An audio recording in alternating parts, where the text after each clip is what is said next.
여러분, 동원하면 뭐가 떠오르시나요? 아마 열의 아홉은 노란 캔에 든 참치를 생각하실 겁니다. 그런데 이 참치 명가가 최근 아주 수상한 움직임을 보이고 있는데요. 수산물 회사가 갑자기 바이오 사업에 사활을 걸겠다고 선언한 겁니다. 사실 동원의 바이오 사랑은 어제 오늘 일이 아닙니다. 2023년 보령 바이오파마라는 큰 회사를 인수하려다 7사 우선권을 해지하며 무산된 적이 있었거든요. 하지만 동원은 포기하지 않았습니다. 이번에 바이오 전문가를 영입하며 재시동을 걸었습니다. 그 주인공은 바로 남택종 전 RF바이오 대표입니다. 서울대 약대 출신의 전문가인데요. 실제로 필러나 스킨 부스터 같은 미용 의료기기 시장에서 경험을 쌓은 실무형 리더라고 할 수 있습니다. 다만 그가 이끌었던 RF바이오는 2025년 기준 영업손실 37억 원을 기록한 적자 기업이었던 정도 참고할 필요가 있습니다. 참치랑 필러가 무슨 상관이야? 라고 생각하실 수도 있겠는데요. 여기서 동원의 계산이 나옵니다. 참치 한 마리를 잡으면 우리가 먹는 살코기는 절반도 안 됩니다. 나머지 눈알, 껍질, 뼈 등은 그냥 버려지거나 사료가 됐었죠. 그런데 바이오 기술을 접목하면 이야기가 달라집니다. 참치 껍질에서는 콜라겐을, 눈에서는 히알루론산을 뽑아낼 수 있거든요. 버려지던 부산물이 고부가 가치 화장품과 의약품 소재로 전환될 수 있는 겁니다. 남상무의 영입은 이런 부산물 활용을 넘어 아예 기업 인수합병, 즉 M&A 시장에서 신사업을 확보하겠다는 신호탄이기도 합니다. 동원은 현재 약 7천억 원 규모의 유동성을 확보하고 있습니다. 업계에서는 동원이 신약 개발처럼 시간이 오래 걸리는 분야보다는 수익 창출이 상대적으로 빠른 의료 미용이나 기능성 소재 쪽을 먼저 공략할 것으로 보고 있습니다. 남상무의 전공 분야이기도 해 시너지가 기대된다는 분석입니다. 사실 이런 바이오 행보는 동원만의 이야기가 아닙니다. 요즘 재계 3, 4세 오너들이 관심을 쏟고 있는 키워드가 바로 바이오입니다. 롯데, SK, 한화 같은 대기업들이 앞다투어 바이오 영토 확장에 나서고 있는데요. 왜 다들 바이오일까요? 이유는 단순합니다. 인구는 늙어가고 사람들은 더 건강하게 살고 싶어 하니까요.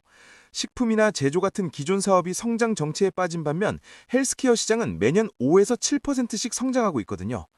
오리온은 항체 약물 접합체 플랫폼을 보유한 리가캠바이오의 최대 주주에 올랐고 농심과 삼양도 헬스케어 팀을 꾸려 미래 먹거리를 찾고 있습니다. 이제 식품회사가 단순히 먹는 것만 카는 시대는 끝났다고 봐도 과언이 아닌 셈입니다. 동원의 창업주 김재철 명예회장은 본업만 고수해도 위기, 본업을 외면해도 위기라는 말을 남겼는데요. 이 철학에 따라 동원은 금융, 포장재, 2차 전지 소재까지 끊임없이 사업 영역을 확장하며 진화해왔습니다.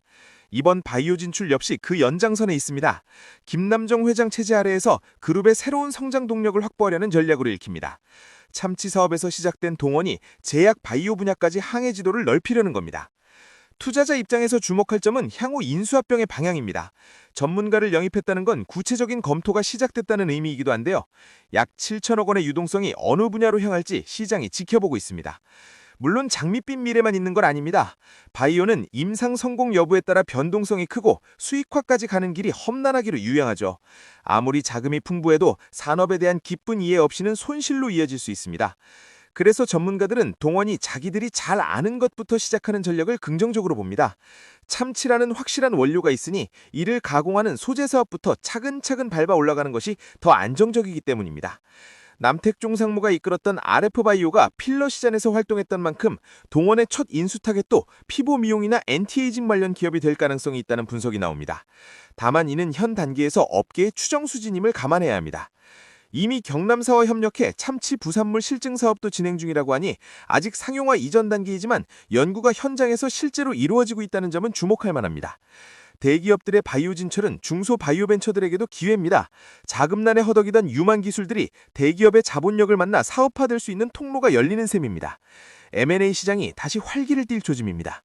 식품과 바이오의 경계가 허물어지는 라이프 사이언스 시대, 네슬레나 다논 같은 글로벌 기업들도 이미 이 길을 걷고 있습니다. 동원의 이번 도전이 한국판 식품 바이오 복합 기업으로 가는 첫걸음이 될지 지켜봐야겠습니다. 자, 오늘 내용을 정리해보겠습니다. 첫째, 동원산업이 바이오 전문가를 영입하며 2023년 보령 바이오파마 인수 무산 이후 약 3년 만에 바이오 사업에 재도전합니다. 둘째, 참치 부산물을 활용해 미용 건강 소재를 개발하는 것이 핵심 전략입니다. 셋째, 약 7천억 원의 이동성 바탕으로 인수합병이 검토되고 있습니다. 넷째, 이는 동원뿐만 아니라 국내 주요 대기업 오너 3, 4세들이 주도하는 산업 전반의 흐름입니다. 전문계들은 바이오 산업 특성상 임상 성과와 사업화 능력에 따라 기업 간 격차가 크게 벌어질 수 있다고 경고합니다. 대규모 자금 투입이 곧 성공을 보장하지 않는다는 점, 투자자라면 반드시 염두에 둬야 할 부분입니다. 과연 캔 속에 갇혀있던 참치가 바이오라는 넓은 바다에서 더 크게 도약할 수 있을까요? 단순한 신사업 탐색을 넘어 그룹의 확실한 미래 먹거리로 자리 잡을 수 있을지 앞으로 구체적인 성과로 증명해야 할 과제가 남아 있습니다. 오늘 소식은 여기까지입니다. 동원의 바이오 도전, 여러분은 어떻게 생각하시나요? 댓글로 의견 나눠주세요. 구독과 좋아요는 더 알찬 경제 소식을 전해드리는 큰 힘이 됩니다. 시청해주셔서 감사합니다.